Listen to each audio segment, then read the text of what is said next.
Once Kerala PSC overseer എന്ന് പറയുന്ന പോസ്റ്റിലോട്ട് നടത്തുന്ന വിവിധ എക്സാമുകളുടെ എക്സാം ഡേറ്റ് റിലീസാക്കിയിട്ടുണ്ട്. വിവരം ഇത് നിങ്ങൾ അറിഞ്ഞിട്ടുണ്ടാവും ഓൾറെഡി.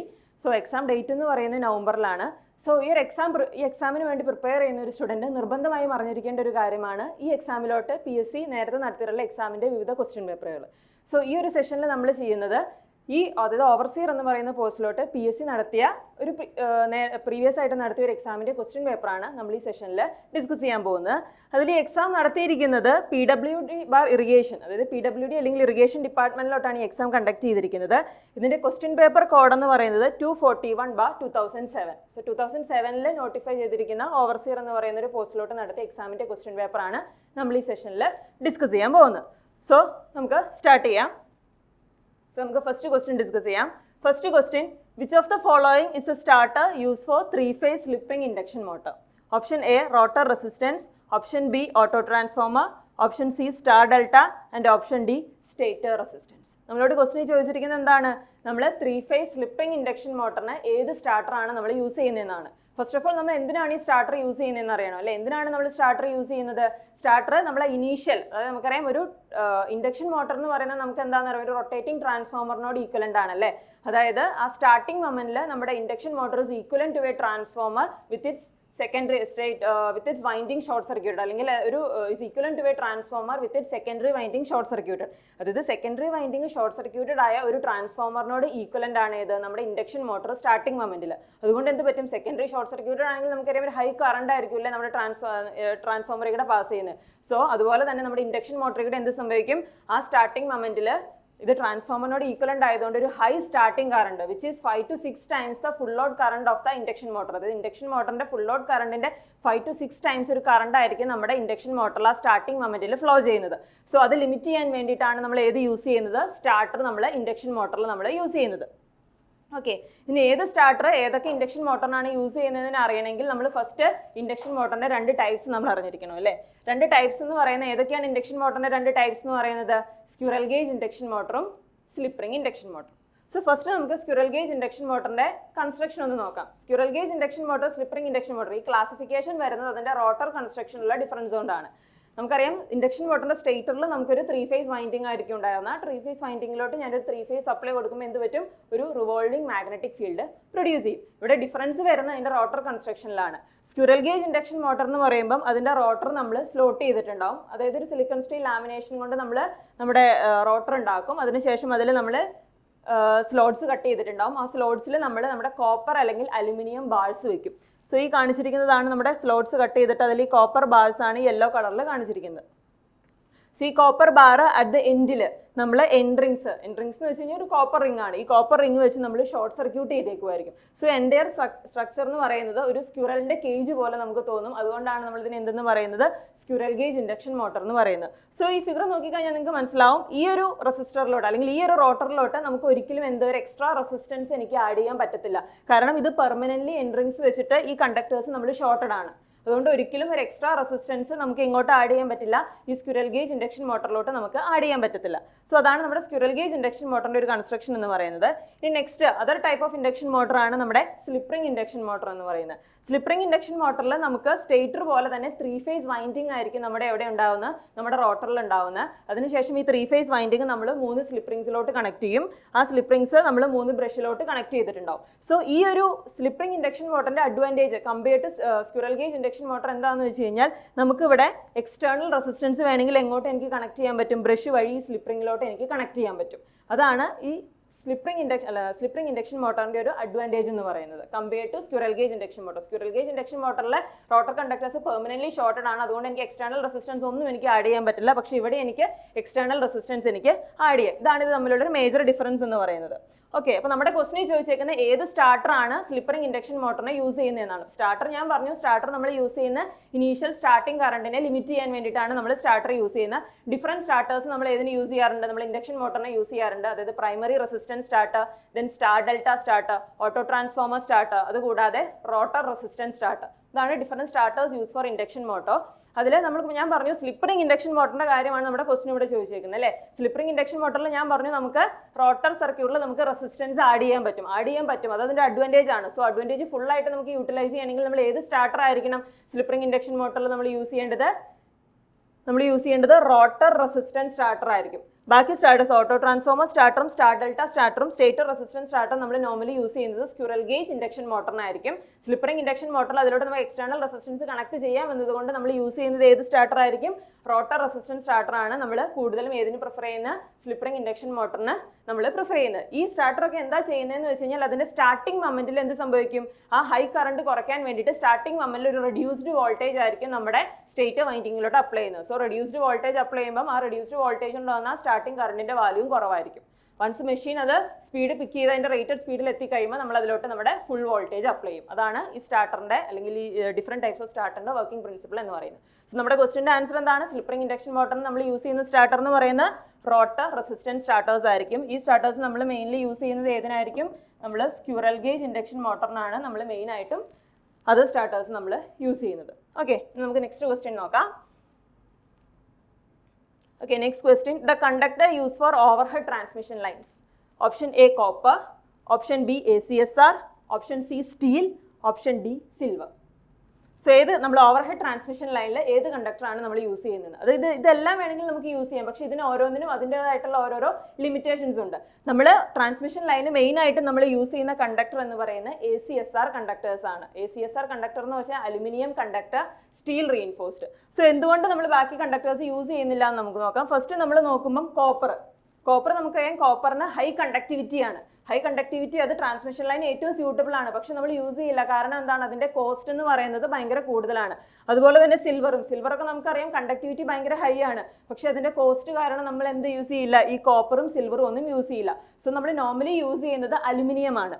അലുമിനിയം എന്ന് പറയുമ്പം അറിയാം കോപ്പറിനേക്കാളും കണ്ടക്ടിവിറ്റി കുറവാണ്, പക്ഷേ ഈ അലുമിനിയത്തിന് കോസ്റ്റ് കമ്പയർഡ് ടു കോപ്പർ കുറവായിരിക്കും. അതുപോലെ തന്നെ നമുക്ക് ചീപ്പായിട്ട് നമുക്ക് അവൈലബിൾ ആയിരിക്കുന്ന ഒരു സാധനമാണ് നമ്മുടെ അലുമിനിയം എന്ന് പറയുന്നത്. പക്ഷേ അലുമിനിയത്തിന്റെ ഒരു പ്രശ്നം എന്താണെന്ന് വെച്ച് കഴിഞ്ഞാൽ അലുമിനിയത്തിന് ടെൻസൈൽ സ്ട്രെങ്ത് കുറവാണ്. സോ അലുമിനിയം തന്നെ നമ്മൾ ട്രാൻസ്മിഷൻ ലൈനിൽ നമ്മൾ യൂസ് ചെയ്ത് കഴിഞ്ഞാൽ സാഗൊക്കെ കൂടുതലായിരിക്കും, ടെൻസൈൽ സ്ട്രെങ്ത് കുറവായതുകൊണ്ട്. സോ അതിന്റെ ടെൻസൈൽ സ്ട്രെങ്ത് ഇൻക്രീസ് ചെയ്യാൻ നമ്മൾ എന്ത് ചെയ്യുമെന്ന് വെച്ച് കഴിഞ്ഞാൽ ഇൻ ബിറ്റ്വീൻ ആ അലുമിനിയം ബാർസിനിടയ്ക്ക് നമ്മൾ എന്ത് വെക്കും? നമ്മളൊരു സ്റ്റീൽ റീഇൻഫോഴ്സ്മെന്റ്, ഒരു റീഇൻഫോഴ്സ്മെന്റ് കൊടുക്കും അതിന് കുറച്ചും കൂടി ടെൻസൈൽ സ്ട്രെങ്ത് കുറയ്ക്കാൻ വേണ്ടിയിട്ട്. സോ നമുക്ക് എന്തായിരിക്കും ഈ ACSR കണ്ടക്ടർ എന്ന് പറയുമ്പം അലുമിനിയം കണ്ടക്ടർ സ്റ്റീൽ റീഇൻഫോഴ്സ്ഡ് എന്നാണ് അല്ലേ. സോ നമ്മൾ എന്ത് സംഭവിക്കും? നടുക്ക് നമ്മളൊരു സ്റ്റീൽ ബാർ ആയിരിക്കും നമ്മൾ യൂസ് ചെയ്യുന്നത്, അതിന് ചുറ്റും നമ്മൾ എന്ത് വെക്കും? നമ്മുടെ അലുമിനിയം കണ്ടക്ടേഴ്സ് നമ്മൾ പ്ലേസ് ചെയ്യും. സോ ഈ ചുറ്റുമുള്ളത് നമ്മുടെ അലുമിനിയം കണ്ടക്ടേഴ്സ് ആയിരിക്കും, നടുക്ക് നമ്മളൊരു സ്റ്റീൽ റീഇൻഫോഴ്സ്മെന്റ് കൊടുക്കും. എന്തിനു വേണ്ടിയിട്ടാണ്? നമ്മൾ നമ്മുടെ ടെൻസൈൽ സ്ട്രെങ്ത് ഇൻക്രീസ് ചെയ്യാൻ വേണ്ടിയിട്ടാണ്. അതാണ് ACSR കണ്ടക്ടർ എന്ന് പറയുന്നത്, അലുമിനിയം കണ്ടക്ടർ സ്റ്റീൽ റീഇൻഫോഴ്സ്ഡ് എന്നാണ് അതിന്റെ ഫുൾ ഫോം. സോ നമ്മൾ ട്രാൻസ്മിഷൻ ലൈനിൽ ഏത് കണ്ടക്ടേഴ്സ് ആയിരിക്കും ഏറ്റവും ആപ്റ്റ് ആയിട്ടുള്ള കണ്ടക്ടർ ഏതാണെന്ന് വെച്ച് കഴിഞ്ഞാൽ അത് ACSR ആണ്. Okay, next question. The current transformer is use to measure. So നമ്മൾ ഇൻസ്ട്രുമെന്റ് ട്രാൻസ്ഫോമേഴ്സിനെ കുറിച്ച് നമ്മൾ പഠിച്ചിട്ടുണ്ട് അല്ലേ. ഇൻസ്ട്രുമെന്റ് ട്രാൻസ്ഫോമേഴ്സ് ഏതൊക്കെയായിരുന്നു? കറന്റ് ട്രാൻസ്ഫോമറും പൊട്ടൻഷ്യൽ ട്രാൻസ്ഫോമറും. എന്തിനാണ് നമ്മൾ ഇൻസ്ട്രുമെന്റ് ട്രാൻസ്ഫോമേഴ്സ് യൂസ് ചെയ്യുന്നത്? അതായത് നമ്മൾ ഹൈ പവർ ആപ്ലിക്കേഷൻസിലാണ് നമ്മൾ ഇൻസ്ട്രുമെന്റ് ട്രാൻസ്ഫോമേഴ്സ് യൂസ് ചെയ്യുന്നത്. നമുക്കറിയാം ഹൈ പവർ ആപ്ലിക്കേഷൻസിൽ നമുക്ക് മെഷർ ചെയ്യേണ്ട വോൾട്ടേജ് അല്ലെങ്കിൽ നമുക്ക് മെഷർ ചെയ്യേണ്ട കറണ്ടിന്റെ വാല്യൂ ഭയങ്കര ഹൈ ആയിരിക്കും അല്ലേ. സോ ഈ ഹൈ കറണ്ട് അല്ലെങ്കിൽ വോൾട്ടേജിന് എനിക്കൊരു നോർമൽ എൻ്റെ വോൾട്ട് മീറ്റർ ആൻഡ് അമ്മീറ്റർ വെച്ചിട്ട് എനിക്ക് ഒരിക്കലും മെഷർ ചെയ്യാൻ പറ്റത്തില്ല. സോ ആ സിറ്റുവേഷൻസിൽ ഞാൻ എന്ത് യൂസ് ചെയ്യും? ഫസ്റ്റ് ആ വോൾട്ടേജ് അല്ലെങ്കിൽ കറണ്ടിനെ ഞാനൊരു ചെറിയൊരു വോൾട്ടേജ് അല്ലെങ്കിൽ കറണ്ട് ആയിട്ട് സ്റ്റെപ്പ് ഡൗൺ ചെയ്തെടുക്കും. സ്റ്റെപ്പ് ഡൗൺ ചെയ്തിട്ട് അതിനെ ഞാൻ എൻ്റെ ഒരു നോർമൽ അമ്മീറ്റർ വെച്ചിട്ട് ഞാൻ മെഷർ ചെയ്യും. സോ നോർമൽ അമ്മീറ്റർ വെച്ച് മെഷർ ചെയ്തിട്ട് ആ CTയുടെ അല്ലെങ്കിൽ PTയുടെ റേഷ്യോ കൊണ്ട് മൾട്ടിപ്ലൈ ചെയ്ത് കഴിയുമ്പോൾ എനിക്ക് എൻ്റെ ആക്ച്വൽ കറണ്ടിന്റെ വാല്യൂ എനിക്ക് കാൽക്കുലേറ്റ് ചെയ്യാൻ പറ്റും. ഓക്കെ, നമുക്കൊരു CTയുടെ ഡയഗ്രാം ആദ്യം നോക്കാം. CT എന്ന് പറയുമ്പോൾ നത്തിങ്, ഒരു ട്രാൻസ്ഫോമർ ആണ്. ട്രാൻസ്ഫോമർ നമുക്ക് ഒരു കണ്ടക്ടറിലൂടെ പോകുന്ന കറണ്ട് ആയിരിക്കും നമുക്ക് മെഷർ ചെയ്യേണ്ടത്. ഹൈ കറണ്ടിന് മെഷർ ചെയ്യാൻ വേണ്ടിയിട്ടാണ് നമ്മൾ CT യൂസ് ചെയ്യുന്നത്. സോ CT യൂസ് ചെയ്യുമ്പോൾ ഈ കണ്ടക്ടറിലൂടെ, സപ്പോസ് ഇതൊരു കണ്ടക്ടറാണെന്ന് വിചാരിച്ചോ, ഈ കണ്ടക്ടറിലൂടെ പോകുന്ന കറണ്ടിനെയാണ് എനിക്ക് മെഷർ ചെയ്യേണ്ടത്. സോ ആ കറണ്ടിന് മെഷർ ചെയ്യാൻ ആ കണ്ടക്ടർ ഇറ്റ്സെൽഫ് ആയിരിക്കും നമ്മുടെ എന്തായിട്ട് ആക്ട് ചെയ്യുന്നത്? നമ്മുടെ ആ ട്രാൻസ്ഫോമറിന്റെ പ്രൈമറി വൈൻഡിങ്ങിന്റെ പർപ്പസ് ചെയ്യുന്നത് ആ കണ്ടക്ടർ ആയിരിക്കും. അതിനുശേഷം നമുക്കൊരു കോർ ഉണ്ടാവും. ആ കോറിൽ നമ്മൾ നമ്മുടെ സെക്കൻഡറി വൈൻഡിങ് കീപ്പ് ചെയ്തിട്ടുണ്ടാവും. അപ്പോൾ എന്ത് സംഭവിക്കും? ഈ CT എന്ന് പറയുന്നത് നമ്മുടെ ഈ കണ്ടക്ടറിലൂടെ ഫ്ലോ ചെയ്യുന്ന ഹൈ കറണ്ടിനെ ഒരു ചെറിയ വാല്യൂ ആയിട്ട് റെഡ്യൂസ് ചെയ്യും. ആ റെഡ്യൂസ് ചെയ്തിട്ട് നമുക്ക് ആ കറണ്ടിനെ എന്ത് സംഭവിക്കും? നമുക്കൊരു അമ്മീറ്റർ വെച്ചിട്ട് നമുക്ക് മെഷർ ചെയ്തെടുക്കാൻ പറ്റും.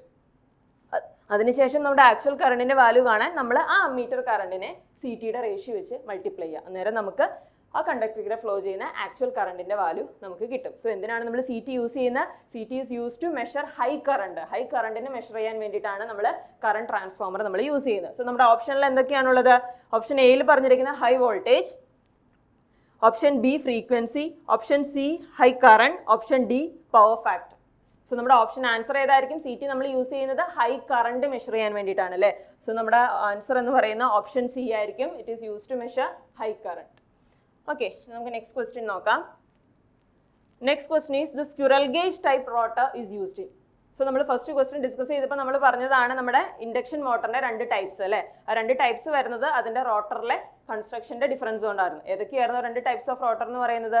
സ്ക്വിറൽ ഗേജ് റോട്ടറും അതുപോലെ തന്നെ സ്ലിപ്പ് റിംഗ് റോട്ടറും. സോ സ്ക്വിറൽ ഗേജ് റോട്ടർ ഏത് മെഷീനിലാണ്, അല്ലെങ്കിൽ squirrel cage type of rotor is used in which machine എന്ന് വെച്ച് കഴിഞ്ഞാൽ നമ്മുടെ ആൻസർ ഏതായിരിക്കും? Answer is induction motor. ഷൻ മോട്ടറിലോ ഷൻ ജനറേറ്ററിലോ ഓൾട്ടർനേറ്ററിലോ ഒന്നുമല്ല നമ്മളത് യൂസ് ചെയ്യുന്നത്. എവിടെയാണ് നമ്മൾ യൂസ് ചെയ്യുന്നത്? ഇൻഡക്ഷൻ മോട്ടറിലായിരിക്കും നമ്മൾ ഏത് റോട്ടർ യൂസ് ചെയ്യുന്നത്? സ്ക്വിറൽ ഗേജ് റോട്ടർ നമ്മൾ യൂസ് ചെയ്യുന്നത്. അതുപോലെ തന്നെ സ്ലിപ്പ് റിംഗ് റോട്ടർ നമ്മൾ യൂസ് ചെയ്യുന്നത്, സ്ലിപ്പ് റിംഗ് ഇൻഡക്ഷൻ മോട്ടറും സ്ലിപ്പ് റിംഗ് റോട്ടർ നമ്മൾ യൂസ് ചെയ്യുന്ന ഇൻഡക്ഷൻ മോട്ടറായിട്ടാണ്. Okay, next question.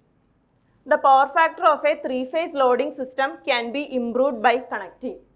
അതായത് എനിക്ക് ഒരു സിസ്റ്റത്തിന്റെ പവർ ഫാക്ടർ എനിക്ക് ഇംപ്രൂവ് ചെയ്യണം, അതിന് ഞാൻ എന്ത് ചെയ്യണം എന്നാണ് നമ്മുടെ ക്വസ്റ്റ്യനിൽ ചോദിച്ചിരിക്കുന്നത്. അതിൽ ഓപ്ഷൻസ് ഏതൊക്കെയാണ്? Option A induction motor, option B transformer, option C capacitor and option D DC Motors. So power factor improvement നമ്മൾ ഏതായിരിക്കും യൂസ് ചെയ്യുന്നത്? ഡെഫിനറ്റ്ലി നമ്മൾ കപ്പാസിറ്റർ ആണ് യൂസ് ചെയ്യുന്നത്. സോ എന്താണ് ഈ പവർ ഫാക്ടർ എന്ന് വെച്ച് കഴിഞ്ഞാൽ? പവർ ഫാക്ടർ എന്ന് പറഞ്ഞാൽ it's A cosine of the angle between voltage and current. അല്ലെങ്കിൽ ഇപ്പോൾ നമ്മൾ പവർ ട്രയാംഗിൾ വരയ്ക്കുവാണെങ്കിൽ നമുക്ക് എങ്ങനെ പറയാൻ പറ്റും? പവർ ട്രയാംഗിൾ എന്ന് പറയുമ്പോൾ ഇത് KW ആണ്, ഇത് kVAR ആണ്, ഇത് നമ്മുടെ KV ആണ്, ഈ ആംഗിളാണ് നമ്മുടെ തീറ്റ എന്ന് പറയുന്നത്. So cosine of this angle, cosine of this തീറ്റേനെയാണ് നമ്മൾ പവർ ഫാക്ടർ എന്ന് പറയുന്നത്. സോ കോസ് തീറ്റ എന്ന് പറയുമ്പോൾ എന്ത് വരും? Cos theta is equal to KW divided by KVA. KW എന്ന് പറയുന്നത് എന്താണ്? നമ്മുടെ ആക്റ്റീവ് പവർ അല്ലെങ്കിൽ റിയൽ പവർ ആണല്ലേ. So active power. KVA എന്ന് പറയുന്നത് എന്താണ്? നമ്മുടെ അപ്പാരന്റ് പവർ ആണല്ലേ. So the ratio of active power to the apparent power, അതിനെയാണ് നമ്മൾ എന്തെന്ന് പറയുന്നത്? നമ്മൾ പവർ ഫാക്ടർ എന്ന് പറയുന്നത്. സോ ഈ പവർ ഫാക്ടർ കുറഞ്ഞു കഴിഞ്ഞാൽ, അല്ലെങ്കിൽ പവർ ഫാക്ടർ നമുക്കറിയാം നമ്മൾ യൂസ് ചെയ്യുന്ന ഓൾമോസ്റ്റ് എല്ലാ ലോഡ്സും, ഇൻഡസ്ട്രിയൽ ആയിക്കോട്ടെ ഡൊമസ്റ്റിക് ആയിക്കോട്ടെ, ഓൾമോസ്റ്റ് എല്ലാ ലോഡ്സും ഇൻഡക്റ്റീവ് ആണ്. ഇൻഡക്റ്റീവ് ലോഡിന്റെ സ്പെഷ്യാലിറ്റി എന്താണ്? ഇൻഡക്റ്റീവ് ലോഡ് എന്ന് പറയുന്നത് നമ്മുടെ സപ്ലൈയിൽ നിന്ന് ലാഗിങ് KVARന് എന്ത് സംഭവിക്കും? അത് അബ്സോർബ് ചെയ്യും അല്ലേ. അബ്സോർബ് ചെയ്യുന്നതുകൊണ്ട് നമ്മുടെ സിസ്റ്റത്തിന്റെ പവർ ഫാക്ടർ കുറയും. സോ ആ സിസ്റ്റത്തിന്റെ പവർ ഫാക്ടർ കൂട്ടണമെങ്കിൽ നമ്മൾ എന്ത് ചെയ്യണം? Instead of drawing the lagging KVAR from the supply, നമ്മൾ എന്ത് ചെയ്യണം? ആ ലാഗിങ് KVARനെ ലോഡിന്റെ സൈഡിൽ തന്നെ നമുക്ക് ജനറേറ്റ് ചെയ്ത് കൊടുക്കാൻ പറ്റുവാണെങ്കിൽ നമുക്ക് എന്ത് ചെയ്യാൻ പറ്റും? നമുക്ക് ആ സപ്ലൈയിൽ നിന്ന് വലിക്കുന്നത്, അല്ലെങ്കിൽ സപ്ലൈയിൽ നിന്ന് നമ്മൾ ഡ്രോ ചെയ്യുന്ന KVARനെ നമ്മൾ കുറച്ച് നമുക്ക് പവർ ഫാക്ടർ ഇംപ്രൂവ് ചെയ്യാൻ പറ്റും. പവർ ഫാക്ടർ ഇംപ്രൂവ് ചെയ്യണമെങ്കിൽ നമുക്ക് എന്താണ്? ഈ KVARന്റെ വാല്യൂ കുറഞ്ഞിരിക്കണം അല്ലേ. KVARന്റെ വാല്യൂ കുറഞ്ഞു കഴിഞ്ഞാൽ നമ്മുടെ തീറ്റയുടെ വാല്യൂ കുറഞ്ഞ് എനിക്ക് പവർ ഫാക്ടറിന്റെ വാല്യൂ കൂട്ടാൻ പറ്റും. സോ അങ്ങനെ ലാഗിങ് KVAR എനിക്ക് ലോഡ് സൈഡിൽ തന്നെ കൊടുക്കാൻ പറ്റുവാണെങ്കിൽ എനിക്ക് എൻ്റെ സിസ്റ്റത്തിന്റെ പവർ ഫാക്ടർ എനിക്ക് ഇംപ്രൂവ് ചെയ്യാൻ പറ്റും.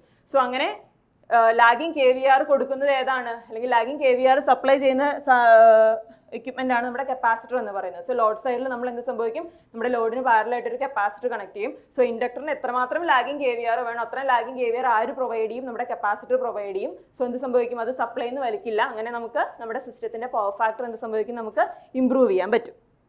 ഓക്കെ, ഇനി ഓപ്ഷനിൽ ഈ കപ്പാസിറ്റർ അല്ലാതെ ഇപ്പോൾ സപ്പോസ് നിങ്ങളെ സിങ്ക്രോണസ് മെഷീൻ അല്ലെങ്കിൽ സിങ്ക്രോണസ് മോട്ടർ എന്ന് പറയുന്ന ഒരു ഓപ്ഷൻ ഉണ്ടായിരുന്നെങ്കിൽ നിങ്ങൾ ഏത് ചൂസ് ചെയ്യണം? സിങ്ക്രോണസ് മോട്ടർ ചൂസ് ചെയ്യണം. കാരണം ഈ സിങ്ക്രോണസ് മോട്ടറിനും ഈ പവർ ഫാക്ടർ ഇംപ്രൂവ്മെന്റിന് ഒരു കേപ്പബിലിറ്റി ഉള്ള മെഷീനാണ്. അതായത് over excited synchronous motor under no load condition, അതിനെയാണ് നമ്മൾ സിങ്ക്രോണസ് കണ്ടൻസർ എന്ന് പറയുന്നത്. സോ നിങ്ങളുടെ ഓപ്ഷനിൽ സിങ്ക്രോണസ് കണ്ടൻസർ എന്ന് പറയുന്ന ഒരു ഓപ്ഷൻ നിങ്ങൾക്ക് ഉണ്ടെങ്കിൽ നിങ്ങൾ ആ ഓപ്ഷൻ നിങ്ങൾക്ക് ചൂസ് ചെയ്യാവുന്ന. കപ്പാസിറ്റർ ഇല്ലാതെ സിങ്ക്രോണസ് കണ്ടൻസർ എന്ന് പറയുന്ന ഒരു ഓപ്ഷൻ ഉണ്ടെങ്കിൽ നിങ്ങൾ അത് ചൂസ് ചെയ്യുക. കാരണം over excited synchronous motor under no load condition അതിന് എന്ത് സംഭവിക്കും? പവർ ഫാക്ടർ ഇംപ്രൂവ് ചെയ്യാനുള്ള, അല്ലെങ്കിൽ ഈ പറഞ്ഞ ലാഗിങ് KVAR സപ്ലൈ ചെയ്യാനുള്ള ഒരു ടെൻഡൻസി ഉണ്ട്. അതുകൊണ്ട് നമുക്ക് എന്ത് പറ്റും? അത് പവർ ഫാക്ടർ ഇംപ്രൂവ്മെന്റിന് വേണ്ടിയിട്ട് നമുക്ക് യൂസ് ചെയ്യാവുന്നതാണ്. സോ ഈ ക്വസ്റ്റ്യനിൽ നമുക്ക് കപ്പാസിറ്റർ ആണ് കൊടുത്തിരിക്കുന്നത്. സോ നമ്മുടെ ആൻസർ എന്ന് പറയുന്നത് കപ്പാസിറ്റർ ആയിരിക്കും. Okay, next question. In the 3-phase 4-wire system of AC distribution, the conductors are 3-phase and option A earth wire, option B stay wire, option C street main, option D neutral. അതായത് നമ്മുടെ distribution സൈഡിൽ, അതായത് നമ്മുടെ വീടിൻ്റെ അടുത്തുള്ള ഒരു distribution transformer അല്ലെ, ആ ട്രാൻസ്ഫോമർ നോക്കിക്കഴിഞ്ഞാൽ നമുക്ക് അതിൻ്റെ ഔട്ടിൽ നമുക്ക് ആക്ച്വലി 4 ലൈൻസ് കാണാൻ പറ്റൂലേ, R, Y, B and neutral. അപ്പോൾ നമ്മുടെ 4th ലൈൻ എന്ന് പറയുന്നത് ഏതായിരിക്കും? ന്യൂട്രൽ ആയിരിക്കും. നമ്മുടെ ഓരോ ഡിസ്ട്രിബ്യൂഷൻസിലേക്ക് അല്ലെങ്കിൽ ഓരോ വീട്ടിലേക്ക് നമ്മൾ സപ്ലൈ കൊടുക്കാൻ നമ്മൾ എന്താണ് ഒരു ഫേസും ഒരു ന്യൂട്രലും ആണ് നമുക്ക് വേണ്ടത് അല്ലേ. സോ നമുക്ക് in addition to the 3 phase നമുക്ക് അവൈലബിൾ ആയിരിക്കുന്ന 4th കണ്ടക്ടർ ഏതായിരിക്കും? നമ്മുടെ ന്യൂട്രൽ കണ്ടക്ടർ ആയിരിക്കും. Okay, next question. the dielectric strength of air under normal conditions in kV per centimeter is about. അതായത് നമ്മുടെ എയറിന്റെ ഡയലക്ട്രിക് സ്ട്രെങ്ത് എത്രയായിരിക്കും എന്നാണ് നമ്മുടെ ക്വസ്റ്റിനെ ചോദിച്ചിരിക്കുന്നത്. സോ ഓപ്ഷൻസ് ഏതൊക്കെയാണ്? Option A 30 kV per centimeter, option B 100 kV per centimeter, option C 150 kV per centimeter and option D 200 kV per centimeter. So ഏതായിരിക്കും നമ്മുടെ ഇതിന്റെ ആൻസർ എന്ന് പറയുന്നത്? എന്താണ് ഈ ഡയലക്ട്രിക് സ്ട്രെങ്ത് എന്ന് പറയുന്നത്? അതായത് നമുക്കറിയാം നോർമലി നമ്മുടെ എയർ ഒരു ഇൻസുലേറ്റർ ആയിട്ടാണ് വർക്ക് ചെയ്യുന്നത്. സോ നമ്മൾ എന്ത് സംഭവിക്കും? ഈ ഡയലക്ട്രിക് സ്ട്രെങ്ത് എന്ന് വെച്ചാൽ ആക്ച്വലി ഒരു മെറ്റീരിയലിന് വിത്ത്സ്റ്റാൻഡ് ചെയ്യാൻ പറ്റുന്ന അതിന്റെ മാക്സിമം, അതായത് ആ ഇൻസുലേറ്റിംഗ് പ്രോപ്പർട്ടി പോവാതെ അതിന് വിത്ത്സ്റ്റാൻഡ് ചെയ്യാൻ പറ്റുന്ന മാക്സിമം ഇലക്ട്രിക് ഫീൽഡിന്റെ സ്ട്രെങ്ത്തിനെയാണ് നമ്മൾ എന്തെന്ന് പറയുന്നത്? ഡയലക്ട്രിക് സ്ട്രെങ്ത് എന്ന് പറയുന്നത്. സോ ആ ഒരു സിസ്റ്റത്തിലോട്ട് നമ്മൾ അതിൽ കൂടുതൽ ഇലക്ട്രിക് ഫീൽഡ് കൊടുത്തു കഴിഞ്ഞാൽ എന്ത് സംഭവിക്കും? അതിന്റെ ഇൻസുലേറ്റിംഗ് പ്രോപ്പർട്ടി മാറി അത് ഫുള്ള് അയണൈസ്ഡ് ആയി അത് കണ്ടക്ടിങ് സ്റ്റേറ്റിലോട്ട് മാറും. അതിനെയാണ് നമ്മൾ ഡയലക്ട്രിക് ബ്രേക്ക് ഡൗൺ എന്ന് പറയുന്നത്. സോ എയറിന്റെ കേസിൽ ഈ ഡയലക്ട്രിക് സ്ട്രെങ്ത് എന്ന് പറയുന്നത് എത്രയായിരിക്കും? 30 kV per centimeter. 30 kV per centimeter ആണ് അതിന്റെ എന്തെന്ന് പറയുന്നത്? നമ്മൾ ഡയലക്ട്രിക് സ്ട്രെങ്ത് എന്ന് പറയുന്നത്. സോ ഈ ഇലക്ട്രിക് ഫീൽഡിന്റെ value 30 kV per centimeter above പോയി കഴിഞ്ഞാൽ നമ്മുടെ എയർ ബ്രേക്ക് ഡൗൺ ആയി അത് കണ്ടക്റ്റീവ് സ്റ്റേറ്റിലോട്ട് പോകും. ഓക്കെ, സോ നമ്മുടെ ആൻസർ എന്ന് പറയുന്നത് 30 kV per centimeter ആണ്. Okay, next question. The Buchholz relay is use for the protection of. Buchholz relay എന്തിനാണ് നമ്മൾ യൂസ് ചെയ്യുന്നത്? നമ്മൾ ഏതിന്റെ പ്രൊട്ടക്ഷൻ ആണ് യൂസ് ചെയ്യുന്നതെന്നാണ് ചോദിച്ചിരിക്കുന്നത്. ഓപ്ഷൻസ് ഏതൊക്കെയാണ്? Option A induction motor, option B power transformer, option C cooling fan and option D none of the above. ഏതിന്റെ പ്രൊട്ടക്ഷന് വേണ്ടിയിട്ടാണ് നമ്മൾ ബക്ക്ഹോൾസ് റിലേ യൂസ് ചെയ്യുന്നതെന്നാണ് നമ്മുടെ ക്വസ്റ്റിനെ ചോദിച്ചിരിക്കുന്നത്. സോ ബക്ക്ഹോൾസ് റിലേ നമ്മൾ പഠിച്ചിട്ടുണ്ട്. ട്രാൻസ്ഫോമർ പഠിച്ചപ്പോൾ നമ്മൾ ഡീറ്റെയിൽഡ് ആയിട്ട് പഠിക്കുന്ന ഒരു റിലേ ആണ് നമ്മുടെ ബക്ക്ഹോൾസ് റിലേ എന്ന് പറയുന്നത്. Buchholz relay is use for the protection of transformer. ട്രാൻസ്ഫോമറിനെ അതിന്റെ മൈനർ ആൻഡ് മേജർ ഫോൾട്ടിൽ നിന്ന് പ്രൊട്ടക്ട് ചെയ്യാൻ വേണ്ടിയിട്ടാണ് നമ്മൾ ഏത് യൂസ് ചെയ്യുന്നത്? ബക്ക്ഹോൾസ് റിലേ യൂസ് ചെയ്യുന്നത്. ഈ ബക്ക്ഹോൾസ് റിലേ എവിടെയാണ് നമ്മൾ വെക്കുന്നത്? നമ്മുടെ മെയിൻ ടാങ്കിനും കൺസർവേറ്റീവ് ടാങ്കിനും ഇൻ ബിറ്റ്വീൻ ഉള്ള നമ്മൾ എവിടെ പ്ലേസ് ചെയ്യുന്നത്? ബക്ക്ഹോൾസ് റിലേ നമ്മൾ പ്ലേസ് ചെയ്യുന്നത് എവിടെയാണ്? മെയിൻ ടാങ്കിനും കൺസർവേറ്റീവ് ടാങ്കിനും ഇൻ ബിറ്റ്വീൻ ആയിട്ടാണ് നമ്മൾ ബക്ക്ഹോൾസ് റിലേ യൂസ് ചെയ്യുന്നത്. ഈ ബക്ക്ഹോൾസ് റിലേയുടെ ഒരു സർക്യൂട്ട് ഡയഗ്രാം ആണ് ഞാനിവിടെ കാണിച്ചിരിക്കുന്നത്. ഇവിടെ നമുക്കൊരു അപ്പർ ഫ്ലോട്ടും ഉണ്ട്, അതുപോലെ തന്നെ നമുക്കൊരു ലോവർ ഫ്ലോട്ടും ഉണ്ട്. സോ ഒരു മൈനർ ഫോൾട്ട് ഉണ്ടാവുന്ന സമയത്തിന്, ഫോർ എക്സാമ്പിൾ ഇൻഡക്ടർ ഫോൾട്ട് പോലുള്ള ഒരു മൈനർ ഫോൾട്ട് ഉണ്ടാവുന്ന സമയത്ത് എന്ത് സംഭവിക്കും?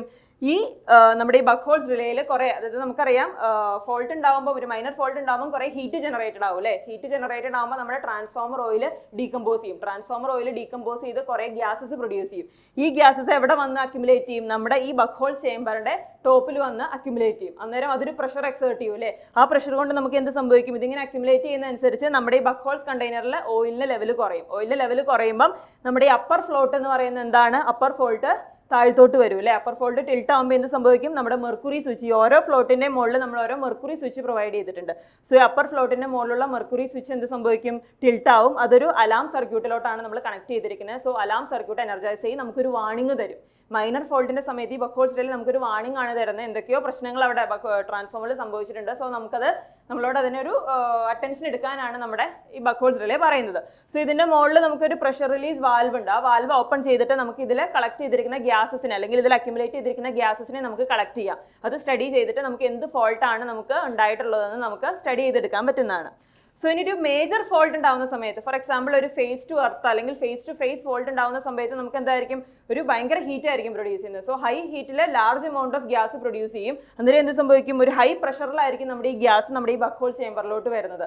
സോ എന്ത് സംഭവിക്കും? നമ്മുടെ ഈ ലോവർ ഫ്ലാപ്പ്, അതായത് മൈനർ ഫോൾട്ടിന്റെ സമയത്ത് ഒരിക്കലും ഈ ഫ്ലാപ്പ് ടിൽട്ട് ആവില്ല. പക്ഷെ ഒരു ഹയർ ഫോൾട്ട് ഉണ്ടാവുന്ന സമയത്ത് നമ്മുടെ ഈ ലോവർ ഫ്ലാപ്പ് എന്ത് സംഭവിക്കും? ടിൽട്ട് ആവും. അത് നമ്മൾ കണക്ട് ചെയ്തിരിക്കുന്നത്, അവിടെ നമുക്കൊരു മെർക്കുറി സ്വിച്ച് പ്രൊവൈഡ് ചെയ്തിട്ടുണ്ട്. ആ മെർക്കുറി സ്വിച്ച് നമ്മൾ എങ്ങോട്ടാണ് കണക്ട് ചെയ്തിരിക്കുന്നത്? ഒരു ട്രിപ്പ് സർക്യൂട്ടിലോട്ടാണ് നമ്മൾ കണക്ട് ചെയ്തിരിക്കുന്നത്. സോ ഒരു മേജർ ഫോൾട്ടിന്റെ സമയത്ത് എന്ത് പറ്റും? നമ്മുടെ ട്രാൻസ്ഫോമറിനെ ട്രിപ്പ് ചെയ്യുക, അല്ലെങ്കിൽ നമ്മുടെ ട്രാൻസ്ഫോമറിനെ അത് സപ്ലൈ ചെയ്യുന്ന ഐസൊലേറ്റ് ചെയ്ത് നിർത്തും. സോ ഇതാണ് ഒരു ബക്ക്ഹോൾസ് റിലേയുടെ ഫംഗ്ഷൻ എന്ന് പറയുന്നത്. ബക്ക്ഹോൾസ് റിലേ എന്തിനാണ്? ട്രാൻസ്ഫോമറിനെ അതിന്റെ മേജർ ആൻഡ് മൈനർ ഫോൾട്ടിൽ നിന്ന് പ്രൊട്ടക്ട് ചെയ്യാൻ വേണ്ടിയിട്ടാണ്. ഒരു മേജർ ഫോൾട്ട് ഉണ്ടാവുന്ന സമയത്ത് സഡൻലി നമ്മുടെ ട്രാൻസ്ഫോമർ, അതായത് സഡൻലി നമ്മുടെ ഈ റിലേ എന്ന് പറയുന്നത് നമ്മുടെ ട്രാൻസ്ഫോമറിനെ സപ്ലൈ നിന്ന് ഡിസ്കണക്ട് ചെയ്യും. ഒരു മൈനർ ഫോൾട്ട് ഉണ്ടാവുന്ന സമയത്ത് നമുക്കൊരു വാണിംഗ് തരും, അല്ലെങ്കിൽ ഒരു അലാം ആയിരിക്കും നമുക്ക് ഏത് തരുന്നത്? നമ്മുടെ ബക്ക്ഹോൾസ് റിലേ തരുന്നത്. സോ നമ്മുടെ ആൻസർ ഏതായിരിക്കും? Buchholz relay is use for the protection of ഏതാണ്? Power transformer. പവർ ട്രാൻസ്ഫോമറിന്റെ പ്രൊട്ടക്ഷന് വേണ്ടിയിട്ടാണ് നമ്മൾ ബക്ക്ഹോൾസ് റിലേ യൂസ് ചെയ്യുന്നത്. ഓക്കെ, നമുക്ക് നെക്സ്റ്റ് ക്വസ്റ്റ്യൻ നോക്കാം. Next question is the insulators used in high voltage transmission lines are made of. അതായത് നമ്മൾ ഹൈ വോൾട്ടേജ് ട്രാൻസ്മിഷൻ ലൈൻസിൽ നമ്മൾ നോക്കുമ്പോൾ നമുക്കറിയാം കണ്ടക്ടേഴ്സ് നമ്മൾ പോൾസിൽ ഹാങ് ചെയ്താണ് നമ്മൾ വലിച്ചുകൊണ്ട് പോകുന്നത് അല്ലേ? സോ അങ്ങനെ നമ്മൾ ട്രാൻസ്മിഷൻ ലൈൻസ് ഹാങ് ചെയ്തുകൊണ്ട് പോകുമ്പോൾ നമുക്കറിയാം ട്രാൻസ്മിഷൻ കണ്ടക്ടർ നമ്മുടെ ഈ പറയുന്നത് നമ്മുടെ ഇതിൽ ഹൈ കറണ്ട് ഡെൻസിറ്റിയിൽ കറണ്ട് ഫ്ലോ ചെയ്യുകയാണ് നമ്മുടെ കണ്ടക്ടറിൽ. സോ അങ്ങനെ വരുമ്പം ആ കണ്ടക്ടറിനെ നമ്മുടെ പോളിന്ന് അല്ലെങ്കിൽ നമ്മളതിനെ ഹാങ് ചെയ്യുന്ന പോളിന്ന് ഐസൊലേറ്റ് ചെയ്ത് നിർത്താൻ വേണ്ടിയിട്ടാണ് നമ്മൾ ഏത് യൂസ് ചെയ്യുന്നത്, നമ്മൾ ഇൻസുലേറ്റേഴ്സ് യൂസ് ചെയ്യുന്നത്. ഡിഫറെൻറ്റ് ടൈപ്സ് ഓഫ് ഇൻസുലേറ്റേഴ്സ് നമുക്കുണ്ട്. ഏതൊക്കെയാണ്? Shackle insulators, suspension insulators, post insulators, pin insulators, അങ്ങനെ ഡിഫറെൻറ്റ് ടൈപ്സ് ഓഫ് ഇൻസുലേറ്റേഴ്സിനെ കുറിച്ച് നമ്മൾ പഠിച്ചിട്ടുണ്ട്. സോ ഇൻസുലേറ്റേഴ്സ് ഏത് മെറ്റീരിയൽ കൊണ്ടാണ് ഉണ്ടാക്കിയിരിക്കുന്നത്? അത് നമ്മൾ ഉണ്ടാക്കുന്ന ഒന്നല്ലെങ്കിൽ ഗ്ലാസ് അല്ലെങ്കിൽ പോഴ്സലിൻ കൊണ്ടാണ് നമ്മൾ ഏത് ഉണ്ടാക്കിയിരിക്കുന്നത്, നമ്മുടെ ഇൻസുലേറ്റേഴ്സ് നമ്മൾ ഉണ്ടാക്കിയിരിക്കുന്നത്. സോ ഇവിടെ നമ്മുടെ ഓപ്ഷനിൽ തന്നിരിക്കുന്ന ഏതാണ്? A copper, B paper, C rubber and D porcelain. So ഏതായിരിക്കും നമ്മുടെ ആൻസർ? പോഴ്സലിൻ ആണ്. പോഴ്സലിൻ അല്ലെങ്കിൽ ഗ്ലാസ് ഓപ്ഷൻ ഉണ്ടെങ്കിൽ നിങ്ങൾക്ക് ഗ്ലാസ് ചൂസ് ചെയ്യാവുന്നതാണ്. സോ ഗ്ലാസ് അല്ലെങ്കിൽ പോഴ്സലിൻ ഈ മെറ്റീരിയൽ യൂസ് ചെയ്തിട്ടാണ് നമ്മൾ ഇൻസുലേറ്റേഴ്സ് ഉണ്ടാക്കിയിരിക്കുന്നത്. ഇൻസുലേറ്ററിന്റെ ഫംഗ്ഷൻ എന്താണ്? നമ്മുടെ ട്രാൻസ്മിഷൻ ലൈനിൽ നിന്നുള്ള ഒരു കറണ്ട് എങ്ങോട്ട് അല്ലെങ്കിൽ നമ്മുടെ ട്രാൻസ്മിഷൻ ലൈനിനെയും ട്രാൻസ്മിഷൻ ടവറിനെയും നമ്മൾ ഐസൊലേറ്റ് ചെയ്ത് നിർത്താൻ വേണ്ടിയിട്ടാണ് നമ്മൾ ഇത് യൂസ് ചെയ്യുന്നത്, നമ്മുടെ ഇൻസുലേറ്റേഴ്സ് യൂസ് ചെയ്യുന്നത്. സോ അടുത്ത നമുക്ക് നെക്സ്റ്റ് ക്വസ്റ്റ്യൻ നോക്കാം. Next question, energy stored in a capacitor is. നമ്മുടെ options: option A CV², option B CV, option C CV/2 and option D is ½ CV². Question എന്താണ് ചോദിച്ചിരിക്കുന്നത്? കപ്പാസിറ്ററിൽ സ്റ്റോർ ചെയ്തേക്കുന്ന എനർജിയുടെ എക്സ്പ്രഷൻ ആണ് നമ്മളോട് ചോദിച്ചിരിക്കുന്നത്. നമുക്കറിയാം, ഒരു കപ്പാസിറ്ററിൽ നമ്മൾ വോൾട്ടേജ് അപ്ലൈ ചെയ്യുമ്പോൾ എന്ത് സംഭവിക്കും? കപ്പാസിറ്ററിൽ എനർജി സ്റ്റോർ ആവില്ല. അത് ഇലക്ട്രോസ്റ്റാറ്റിക് ഫോമിലായിരിക്കും നമ്മുടെ എനർജി സ്റ്റോർ ആവുന്നത്. അതുപോലെ തന്നെ നമ്മുടെ ഇൻഡക്ടറിയുടെ കറണ്ട് പാസ് ചെയ്യുമ്പോൾ അത് മാഗ്നറ്റിക് ഫീൽഡിന്റെ ഫോമിൽ അത് എനർജി സ്റ്റോർ ചെയ്യുന്നുണ്ട്. ഒരു കപ്പാസിറ്ററിന്റെ കേസിലാണെങ്കിൽ അത് സ്റ്റോർ ചെയ്തേക്കുന്ന എനർജിയുടെ എക്സ്പ്രഷൻ എന്താണ്? E = ½ CV². ഇവിടെ സി എന്ന് പറയുന്നത് നമ്മുടെ കപ്പാസിറ്ററിന്റെ കപ്പാസിറ്റൻസ് ആണ്. വി എന്ന് പറയുന്നത് നമ്മുടെ വോൾട്ടേജ് ആണ്. സോ നമ്മുടെ കപ്പാസിറ്ററിൽ സ്റ്റോർ ചെയ്തിരിക്കുന്ന എനർജിയുടെ എക്സ്പ്രഷൻ ഏതായിരിക്കും? നമ്മുടെ ഓപ്ഷൻ ഏതായിരിക്കും answer? Option D, that is ½ CV². അതുപോലെ തന്നെ ഇൻഡക്ടറിന്റെ കേസ് നമുക്ക് ക്വസ്റ്റ്യൻ പേപ്പറിൽ വരാറുണ്ട്. ഒരു ഇൻഡക്ടറിലൂടെ പാസ് ചെയ്യുന്ന കറണ്ട് I ആംപിയർ ആണെങ്കിൽ അത് സ്റ്റോർ ചെയ്യുന്ന എനർജിയുടെ എക്സ്പ്രഷൻ എന്തായിരിക്കും? Energy stored in inductor is equal to ½ Li². ഇവിടെ L എന്ന് പറയുന്നത് നമ്മുടെ ഇൻഡക്ടറിന്റെ ഇൻഡക്റ്റൻസ് ആണ്. I എന്ന് പറയുന്നത് അതിൽ ഫ്ലോ ചെയ്യുന്ന കറണ്ട് ആണ്. സോ ഇൻഡക്ടർ ഈ എനർജി സ്റ്റോർ ചെയ്യുന്ന in the form of magnetic field ആണെങ്കിൽ നമ്മുടെ കപ്പാസിറ്റർ എനർജി സ്റ്റോർ ചെയ്യുന്ന in the form of electro static ഫീൽഡിന്റെ ഫോമിലായിരിക്കും നമ്മൾ നമ്മുടെ കപ്പാസിറ്റർ എനർജി സ്റ്റോർ ചെയ്യുന്നത്. ഓക്കെ, ഈ സെഷനിൽ നമ്മൾ ഇത്തരം ക്വസ്റ്റ്യൻസ് ആണ് നമ്മൾ ഡിസ്കസ് ചെയ്യുന്നത്. ഈ ക്വസ്റ്റ്യൻ പേപ്പറിലെ റിമൈനിങ് ക്വസ്റ്റ്യൻസ് നമുക്ക് അടുത്ത സെഷനിൽ ഡിസ്കസ് ചെയ്യാം. അതുവരെ താങ്ക് യു.